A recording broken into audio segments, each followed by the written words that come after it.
Hello everyone and welcome back to Animation Pilgrimage where wait, hold on. Hold up. We are reviewing an X-rated film today, so if you are not in the age demographic to be viewing an X-rated film, first off, no worries, we're not going to be showing anything. But also, if you're uncomfortable with that kind of thing, don't watch this episode. Yeah, you might want to skip out on this episode. Next week, we'll have our totally PG rated show again. And most discussions that will be happening here are still going to be pretty tame, but we are going to be talking about X-rated content. So, just so you are aware of what is going on, be mindful of that. Yes. Anyway, welcome back to Animation Pilgrimage, where we watch every theatrically released animated film in chronological order. And I'm Tennille. And I'm Sean, and yes, this film was released to theaters. Yes. Because, you know, this is before the internet, so people had to go somewhere to watch porn. Okay. This isn't porn. It's not. It's an erotica. It has mature content in it that is explicit, but doesn't actually really show anything. But, like, porn is like a genre, and this is not that. Yeah. This is supposed to be, ooh, fantastical, sexy type of thing as compared to porn. Right. There's a distinctive difference between these two things. Yeah. It's erotica. Anyways, the movie is 1001 Arabian Nights, or 1001 Nights, I don't know. 1001 Nights. Okay. It is yet another adaptation. This one that is oh so sexy, except it's not. It's really not. I can't keep this up. This is like the least sexy thing I've watched in a long time. Like, the only thing that's quote-unquote sexy about it is, like, pretty much every single female character runs around without a shirt on for the majority of the movie. Yeah, for, like, no good reason. No reason. But, like, it's... Well, we won't be showing you any of it. No. So you're just gonna have to take our word for it. Yeah. But it happens a lot for some reason. So the main character, should we just go into like a plot summary? Oh god, but the plot summary is gonna take forever. Yeah. Because this is a long movie. This is 2 hours and 10 minutes long. 2 hours and 10 minutes, people. And, like, the erotic part of this movie is, like, less than 30 minutes of it. It's, like, maybe 13 minutes. Maybe total. 13 minutes of actual erotic content. The rest of the movie is just random stuff happens and there are boobs. But, like, it's not erotic boobs. It's just, like, people aren't wearing shirts type of boobs. Right. It's like, this movie. So we'll be showing you plenty of clips, probably, of the non-erotic sections. Oh, yeah. Because it's like, you have to see this. It's baffling. All right. I'm still formulating my thoughts, so yeah, go ahead and go into the summary. Movie. Okay, the music in this is pretty great. In the fact that it's like one guy with a guitar in a studio just kind of like... Jamming out by himself, probably high, or he's eliciting that sense because that's what kind of movie it's supposed to be. It's like a groovy, feel-good turn to the 70s. Yeah. Oh yeah. We're supposed to be sexy. This is obviously what is contemporary. It's supposed to be sexy music of the time? Question mark? I don't know. This movie has its moments where I'm like, you know, this is kind of fun. But then it's also 2 hours and 10 minutes. And it's like, you know, half of this could have been cut out. You know, you're not that charming. Anyways, main character Alden goes to Baghdad to sell water to people because he's just a random hobo man. He's a water merchant. He's a water merchant that is a hobo man. Yeah. And he goes to... he sees a stall that is selling... Prostitutes. Mm-hmm. Yeah. And this is where he sees... What? Miriam. Miriam? I think Miriam. We'll go with Miriam. Melian? I don't know. Miriam. The girl that he's in love with because she's beautiful and sexy and stuff. Mm-hmm. And he tries to buy her, but he doesn't have the money because he's poor. 2 coins. And then the son of the police chief buys her, but then... A sudden sandstorm comes up, and Alden just runs off with the girl. Yeah, he just picks her up and carries her off. Imagine this scene, because this is what I imagine. It's one jump ahead from Aladdin. Oh, no. But instead with a piece of bread, Aladdin's carrying a half-naked girl. A piece of bread. Let's be fair here. This is not a character. It just feels bad coming out of your mouth, doesn't it? Yeah. Just saying that. Yeah. But it's not supposed to be a character. It's supposed to be... An object. An object that desires the main character. Yeah. For no good reason. Anyway, they escape to this rich guy's house. That no one seems to be there, and there's this big, luxurious, sexy bed. And So... the girl's like, you didn't buy me. We're like... free, and so let's...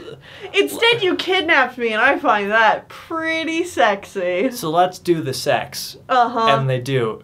And then it turns out the owner is there, and he locks them in the room. He's like, yeah, I'm a creeper. I'm a pervert, so I just want you guys to keep doing your thing, and I'm just gonna watch through this tiny little window. And at this point in the movie, Sean and I are just like, alright. Alright, I guess this is happening. So... The chief, the police chief's son is unhappy that the woman that he bought is no longer his. Mm-hmm. So the police go find Alden. No. Okay. This is like the introduction to like all of our main cast, so True. we can't speed through this part. The chief of police is some dumb guy who makes medicine. His wife is certainly a character. She exists, and we'll talk more about her in a moment. And his deputy guy is named Badley. What kind of person is Badley with a name called Badley? Also, his skin is tinted blue. And he's got a snide, like an evil, pointy nose. I wonder if he's going to be a villain. Could he be bad? How badly could he be?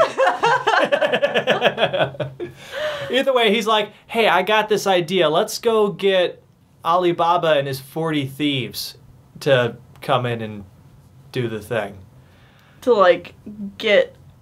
Alden, and because they know where he is, apparently. So, Badley goes to not Alibaba and his 40 thieves, who hang out in a magical cave that open sesame is the only way to get in there. It's like, it's pretty clear who these characters are supposed to be, even if their names are different. Who cares? Right. Alibaba has a daughter who is probably one of the most interesting characters in this movie, but is still horribly underdone and is written into dumb corners because of how this movie is portraying women. Right. Also, she runs around with one nip out at all times, so we can never show her on screen. Nope. It's like, I wish we could show this character, but like I don't think there's a single scene where she exists that she doesn't have just her one breast hanging out. Yeah. Either way, Badley and the chief of police's wife, for some reason, go out here. Mm-hmm. And in order to get them to work with them, the wife sleeps with Alibaba. And it's like, all right, fine. And then badly rapes Alibaba's daughter. Yeah. Explicitly rapes her. It's like, this isn't funny. I mean, obviously we're trying to show that Badley's a bad guy. Really, it's not played to be funny. Or, like, sexy or anything. But it's also, like, not given any real... Like, that's a heavy context to put into this movie, but, like, it's literally a scene that happens, like, boom, and it's done. It's like, you're a woman, I know what you want, and then she screams, and then she's laying there, and she's like, I'm going to kill him. And that's it. And then we move on. Yeah. I mean, technically, yeah, she does eventually kill him at the very end of the movie, but, like... But that's 2 hours later! Yes! And after, like, no other build-up or, like, bringing the subject up again. Mm-hmm. Like, yeah. Woof. Yeah, this is not a... Ugh. Either way, Alibaba and his bandits go in, kill the owner of the mansion, burn it to the ground. Alden escapes, but his...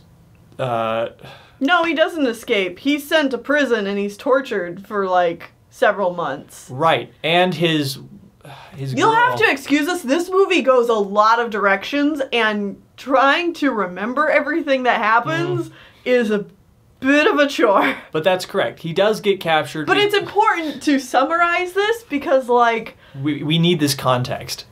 You have to understand how long and, like, drawn out... Badly back to his mansion to be his, and, like, tries to jump at her and jumps over the balcony. Police chief's son. Police chief's son. Jumps over the balcony, falls like 70 stories it looks like, and dies. Yeah. And then Badley's like, hey, come with me, otherwise you're gonna die or something. Right. You're mine now. Yeah, well, yeah, Badley's manipulating her, saying like, oh, well, even though I witnessed this, I'll make sure everybody knows that, like... You pushed him. You pushed him, even though it was just an accident. Mm-hmm. So, she goes with Badley. Alden is being tortured.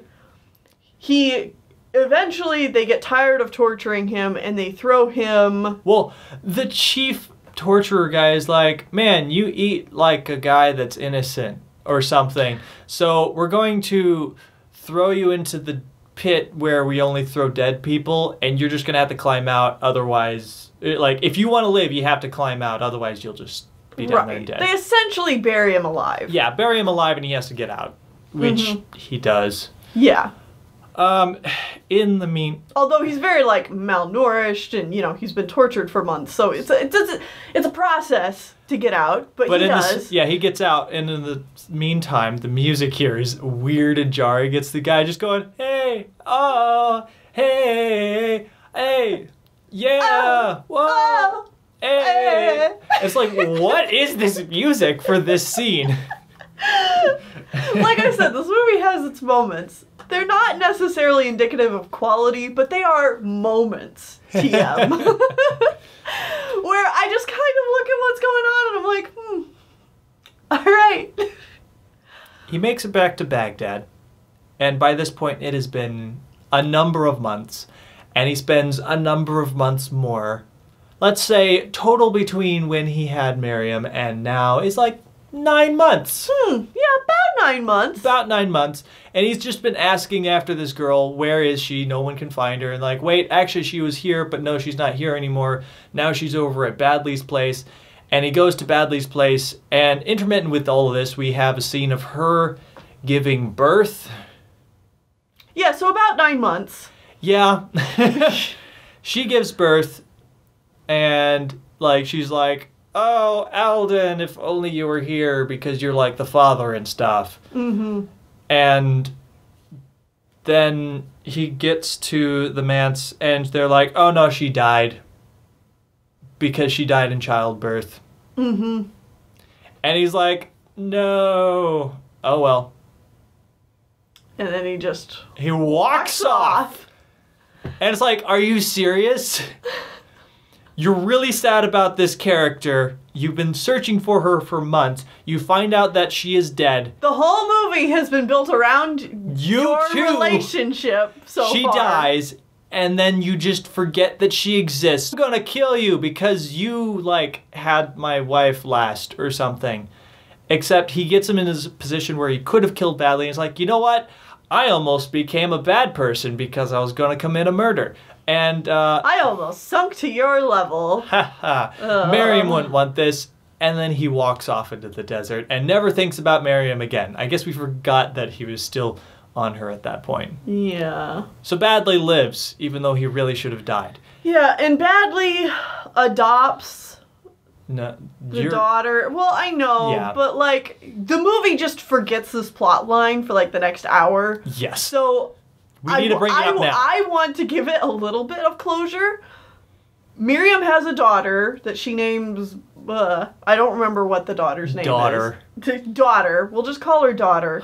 Badly kind of adopts her, but also is, you know, like a horrible person, so he doesn't treat her all that well. He's like, you're not my daughter, but you are my ward, and yeah, garbage, gross things like that. You could be of use to me at some point. Yeah. Things like that. So that hasn't been explained yet in the movie. In the movie, all we know is that she has had a daughter, and now Alden is off futzing around somewhere else. Mm-hmm. But for your own sakes, that is the context you need to know. Put a pin in that. Back to Alden. Back to Alden and his now random adventures, because we're done with Baghdad.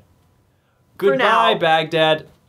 Alden finds the 40 Thieves cave somehow. Oh, thank goodness. I did not remember where it went from here, so I am glad you remembered. Yeah. I'm like, somehow he gets to this point, but I do not remember. So he gets inside, he sneaks past all the sleeping 40 Thieves, finds their gold pile, grabs a giant bag and runs off with it, except he can't get back out. The daughter, like the Alibaba's daughter, finds him, wants to kill him. Somehow he wins her over by doing nothing. Yeah, somehow they fall in love. She's like, all right, I like you now, Baka. Or something. Here, jump on this magic flying horse. Which is just like a little wooden rocking horse type dealio. You know what this actually makes me think of? It's probably based on the same thing. Huh. It's based off of the flying horse that Prince Ahmed is given in the movie Prince Ahmed that we watched right here at the very beginning of Animation Pilgrimage. You're right. Because it's a flying horse. Right. Obviously, different interpretations. Yeah. I prefer the Prince Ahmed version, but... Either way, it's a flying horse, and Alden and the daughter go flying off into the middle of the ocean. And they... Here we go, people. Oh, and then this happens. The horse is pulled out of the air by magical long growing hair, which is attached to an island of naked women who all just want to sleep with Alden forever. Yes. And they want to kill the random girl. And It's Alden's like, don't kill her. And she's like, thanks, I'm leaving, come with me, Alden. And Alden's like, no, I have Are you kidding me? Are you kidding me? I have a whole island of people that I can sleep with forever. And she's like, all right, screw you, I'm gone. And she takes the flying horse and leaves. And then Alden just, like, has sex with women for, like... It's essentially an island of sirens. Yeah, it's an island of sirens, and, like, he sleeps with everyone, including their queen, and then one night the queen's like, you can stay here forever, just the only thing you can't do is go into the middle of the forest and open up the door in there. Don't do that one thing, and you can do this forever. And he's like, cool. Immediately does the thing. Immediately! Like, not even a pause. Immediately! By going into the middle of the forest and opening the door. Like, don't do this thing. Literally 30 seconds later, he's doing the thing, and once you know it, he goes inside and sees that the queen... We can't show you any of this because they're all naked. Oh, all yeah, the yeah, time. yeah. So you're just gonna have to take her word for this. But the lady sensually turns into a snake and eats a goat live. Uh-huh. And... this freaks out Alden. Alden is freaked out. She sees he's there, and then he has to run away from the snake ladies. the snake lady, because it turns out every girl on the island is a snake. I mean, of course. Of course. And he gets away by jumping into the sea. There's even, like, some symbolism earlier on that you're probably going to, like, they set it up that Alden's, like, going in the middle of the woods and, like, plucking fruit from a tree, and there's a snake in the tree, and you're like, well, yeah. I know where this is going. Mm-hmm. Also, another random thing we can talk about, what we can't show you probably, is every single thing on this island is shaped like a woman. Yes. Every single thing. The trees, the fruit, like, everything. Mm-hmm. It's just shaped like erotic female bodies. Yeah. Yeah. So we can't show anything from this Like, section. nothing from this scene. Either way, he jumps into the sea. Yeah, okay, yeah. He jumps into the sea. Is picked up by a ship. Yeah. And then he's sent down below to, like, to work on one of the oars. Except he's just sitting there reminiscing about this island of all these sexy ladies he could have sex with. Except, you know, they're snakes, so he can't go back and they want to eat him now. And so he starts telling this story to one of The other guys. the other guys. This doesn't really go anywhere. No. But then suddenly they're like, oh my gosh, we found an island with a giant egg on it. Let's go break open the egg. And so a giant bird comes down and attacks them. What is going on? Yeah, you just gotta ask, what is happening? The boat flees, finds a different island. On this island, there is a giant, three-eyed, blue ogre man who eats everyone except Alden. And then the giant bird comes back, and the two fight until they're smashed by rocks. They don't, like, run into mountains and the rocks fall down and smash them or anything. No, just two rocks just slide together and squish them. Two mountains just decide, like, hey, kids, knock it off. Bam! And then that's done. It's done. It's done. And Alden is, like, by himself, and he's wandering around. Like, he ran away halfway through the fight. And then he finds a new ship that's been sitting there for a really long time. And it turns out this ship is magical and can give him anything he wants and wishes. It's essentially possessed by a genie. Yeah. It has some backstory of being, like, Satan's ship. It was and made then by Satan, and Satan got bored of it. Yeah, so he just left it on the material plane. And the ship is like, I will serve the first man that finds me. And turns out it was Alden. Yeah. Good for Alden. Yeah. So Alden is like, make me a beautiful lady. And the ship's like, nope. A woman is a bad thing. It is bad luck on a ship.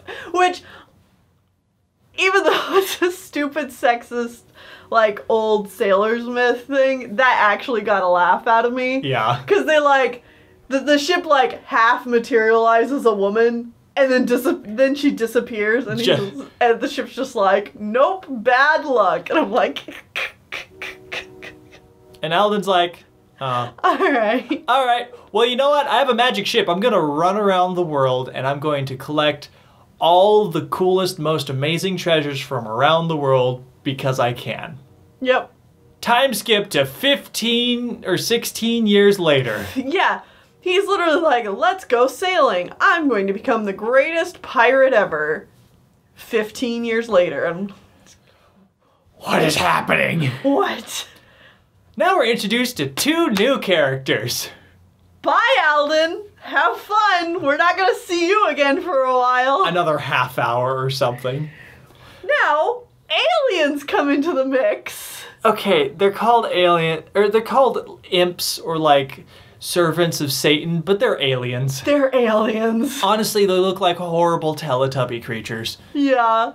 But they can transform into anything they want. They don't wear clothes, so there's a male and a female, and we can't show you.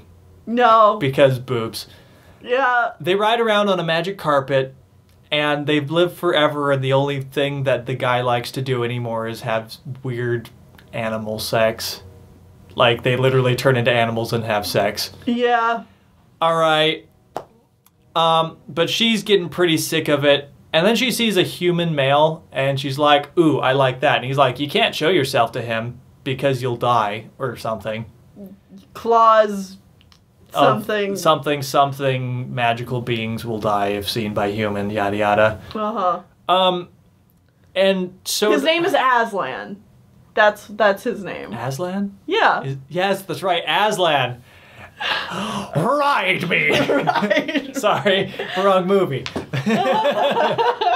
This is not Jesus incarnate in lion. No. This is just random sheep herder man. Yeah, random sheep boy. And he's in the Middle East. You know he's beautiful because he has large googly eyes.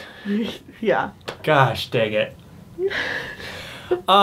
Either way, the female alien's like, I love this guy. And the male alien's like, you know what? I think I know some even more beautiful human. Hold on just a second. Runs to Baghdad, picks up someone, brings him over. It's a girl. And the two humans immediately fall in love with each other. Uh-huh. Because they're the two most beautiful people on the planet Earth. Yeah. Also, it turns out that this girl is Alden's daughter. Yeah. It's daughter. And they fall in love. Mm-hmm. Except, and now the imp lady is mad because it's like, you didn't tell me it was a girl, now my plans are foiled. I loved the guy. Mm-hmm. I loved Aslan. So she teleports the girl back to... Baghdad. Oh my goodness. Oh my goodness. And so the guy's like, alright, I'm going to Baghdad. And the girl's like, all right, I'm going to wherever the heck that guy was from.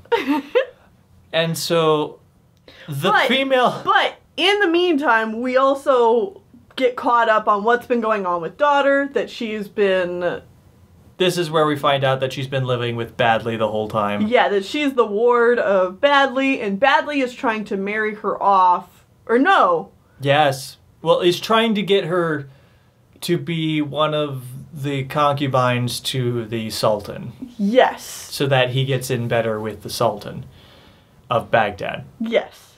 All right. Obviously, she doesn't want to. She wants to go find Aslan. The female alien turns into a horse that the guy can ride to Baghdad. Ride me. Ride me! Ride me, Aslan! Oh my goodness. And they get to like night and she makes a tent for him, and wouldn't you know it, this is like the halfway point because the girl also makes it there.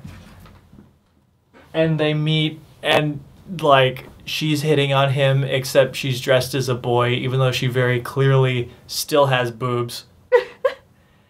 And Aslan is like, oh, I'm not into guys. There's a whole like gay panic moment. I'm just like, oh, geez, why is this in this movie? And the girl's like, no, and he's like, oh, you're a girl. Wait, it's you. There's even this like prolonged section where she's like, put your hand on my chest. And he's like, because he thinks it's a guy. I'm just like, kill me. This is dumb.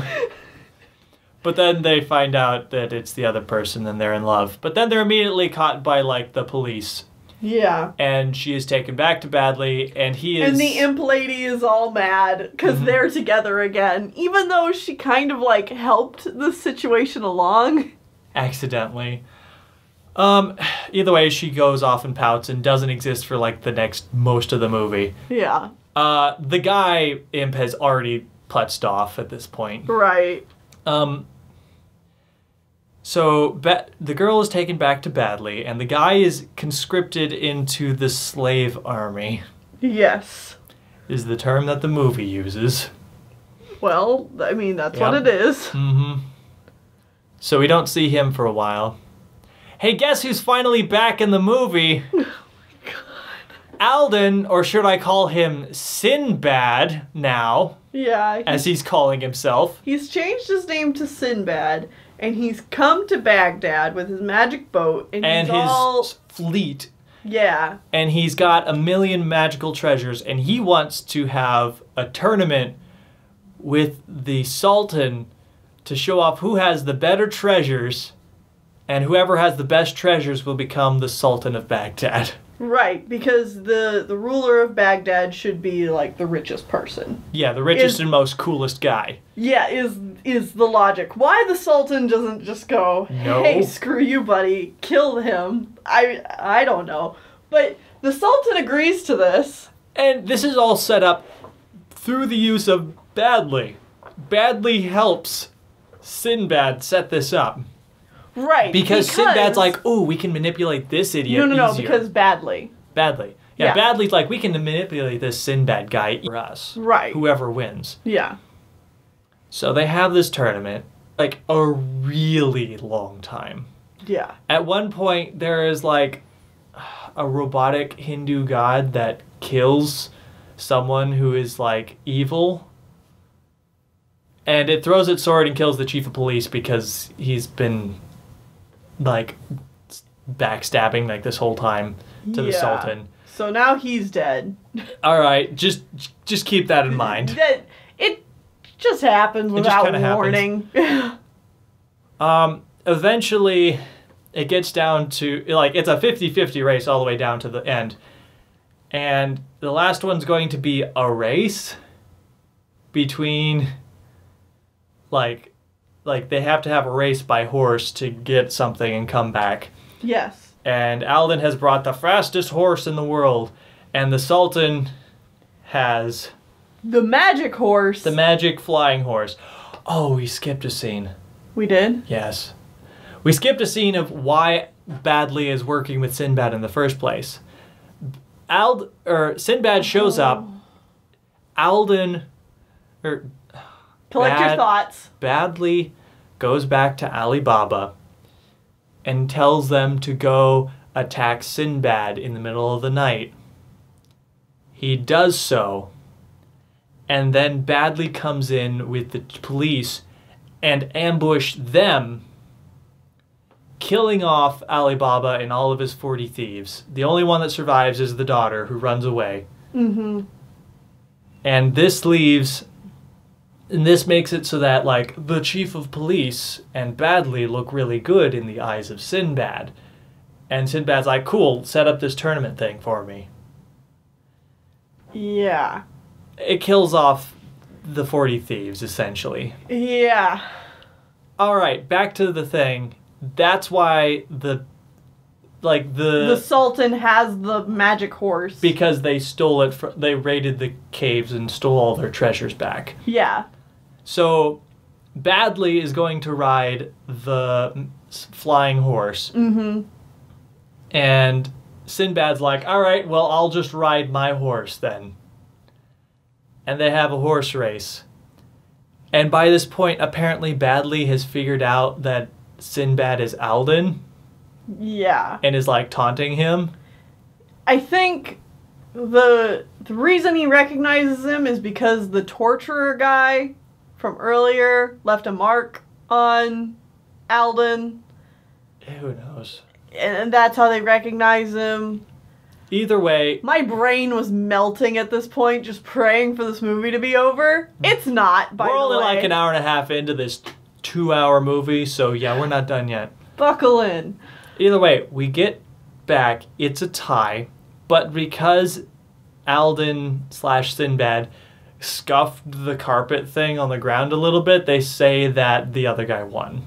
Well, they say that Sinbad is disrespectful to, like... Baghdad and its culture or something. Yeah, and it's like religion and Yeah. all that. So they're like, all right, Alright, kill him. yeah. And Sinbad's like, wait. Do you want all my treasure first, right? Here, come with me to my ship and I'll give you all the treasure that I have in the hold, and then you can kill me. Yeah. So the Sultan and all of his, like, ruling people get aboard the ship, and Sinbad's like, sail to the end of the sea! And the ship's like, as you command, and just takes off with, like, everybody on it. Yep. And so Sinbad wins by default. Yeah, so now Sinbad is Sultan of Baghdad. And he starts just abusing the crap out of his power. Yeah. Like, he makes everyone do stupid, ludicrous things. He ups the taxes tenfold. He orders them to build, essentially, the Tower of Babel. Yeah. It's like, I just want a tower that touches the sky. I want to reach the sun or the moon, whichever one you can get to. And they keep telling him that it's like, it's falling apart, we're never gonna, like, we can't build it any higher. And he's like, keep going until it collapses. Yeah. And it's like, and his reasoning is, one, he's gone mad with power, and two, if you don't have power and you use it, this is how you use power. You show people that you're amazing and can force them to do whatever you want. It's like, wow, you're a horrible, despicable human being. Ugh. Why are you the main character of this movie? And, like, they even say, it's like, if we keep building until it collapses, it's going to destroy Baghdad. Yeah. He's also, like, forced the army to go to war with a local state and stuff, and it's like, this is all just garbage. Okay, now we have to talk about the worst part of the movie. So he sees his daughter, and he's like, she looks like Miriam. I want her.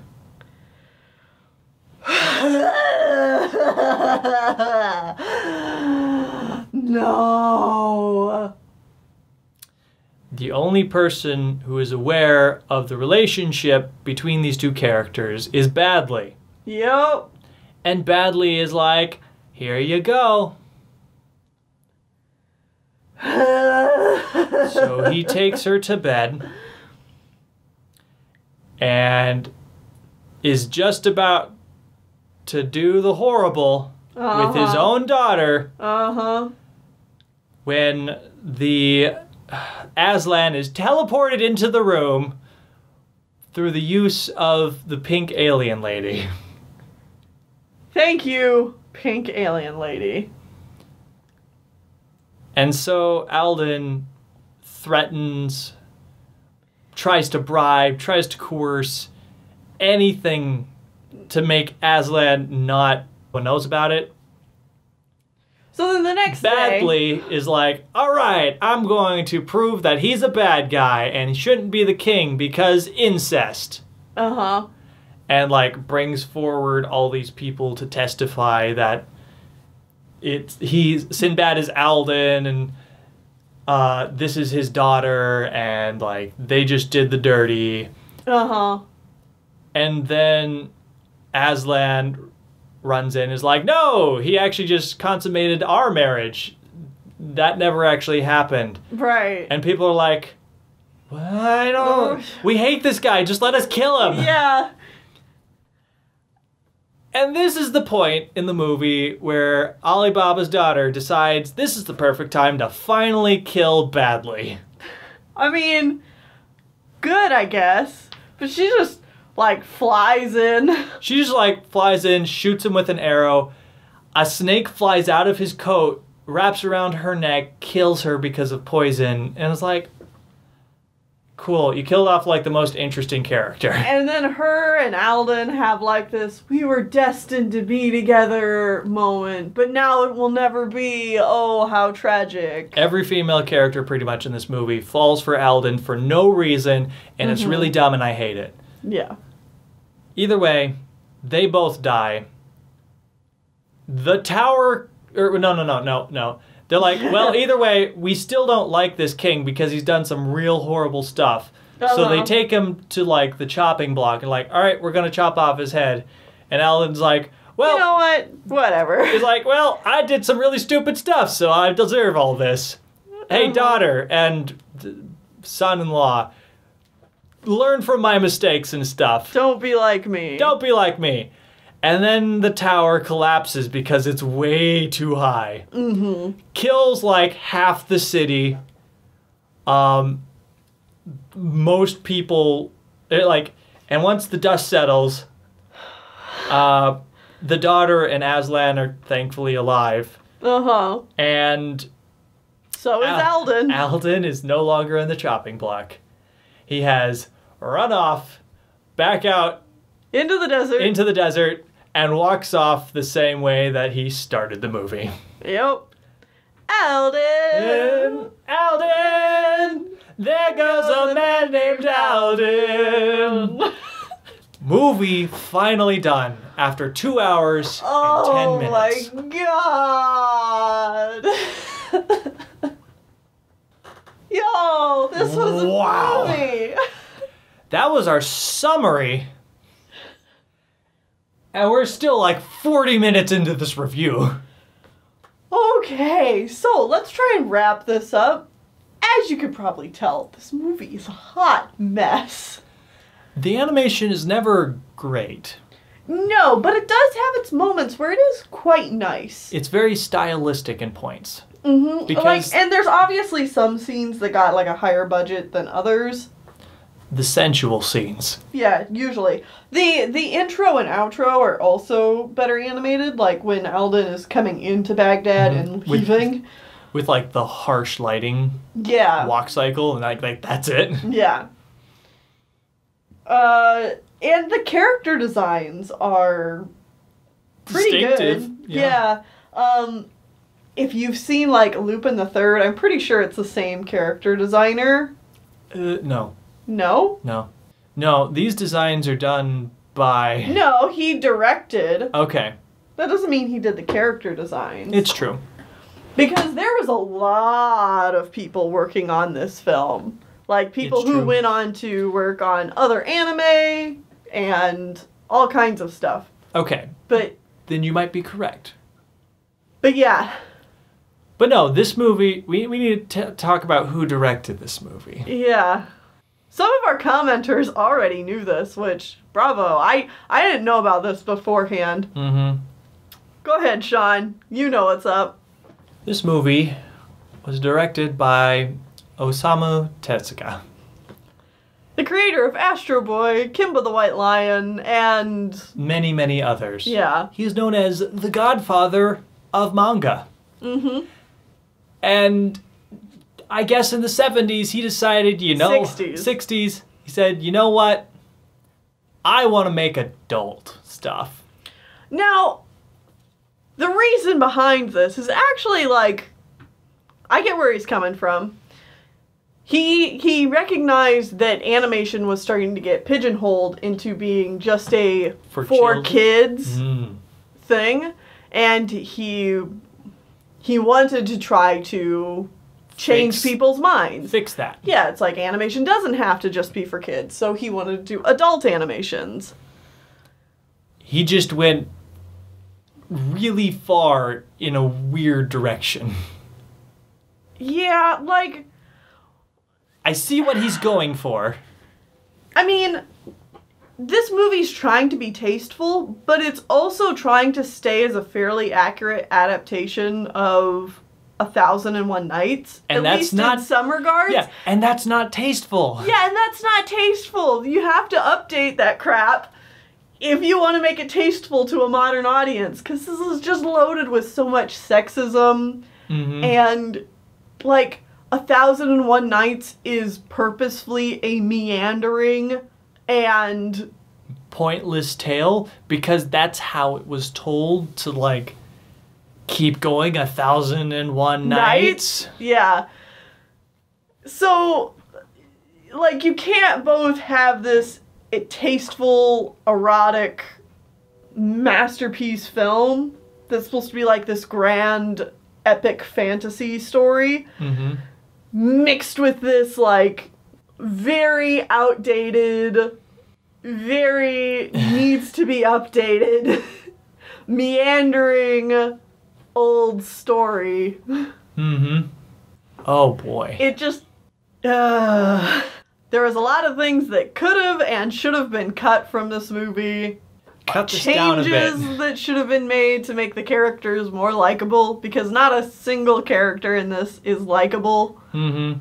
And yeah, and he goes on to make another of these kinds of films that we will have to watch, Cleopatra, in the next few years. Next year. Is it next year? Is it 1970? 1970. We're going to have another one. All right. That being said, There's also, the studio makes 3 of them. Yeah, the studio makes 3 of them. It's just that... Osamu Tezuka doesn't really have anything to do with the 3rd one. Right.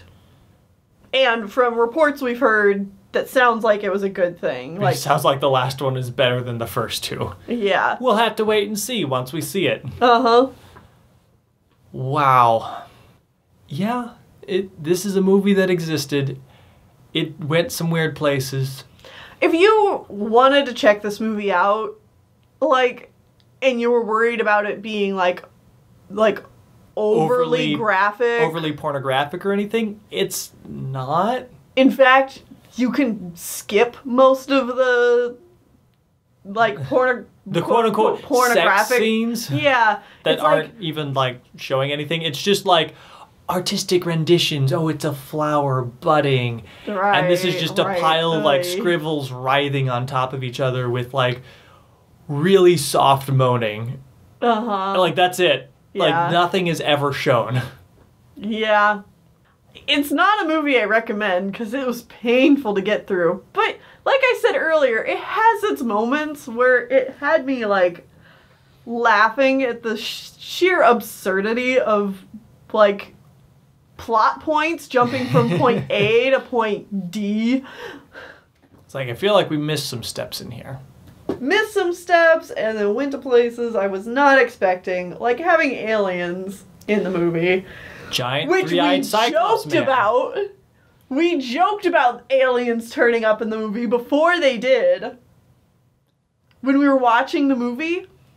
Did we? Yes, we were like, oh my god, what next? Are we gonna introduce aliens? And then there was a freaking spaceship and the alien people showed up. You're thinking of the next movie. I made these jokes during next week's movie, which I think is a perfect segue. Join us back here next week as we watch another Toei animation film, Flying Phantom Ship.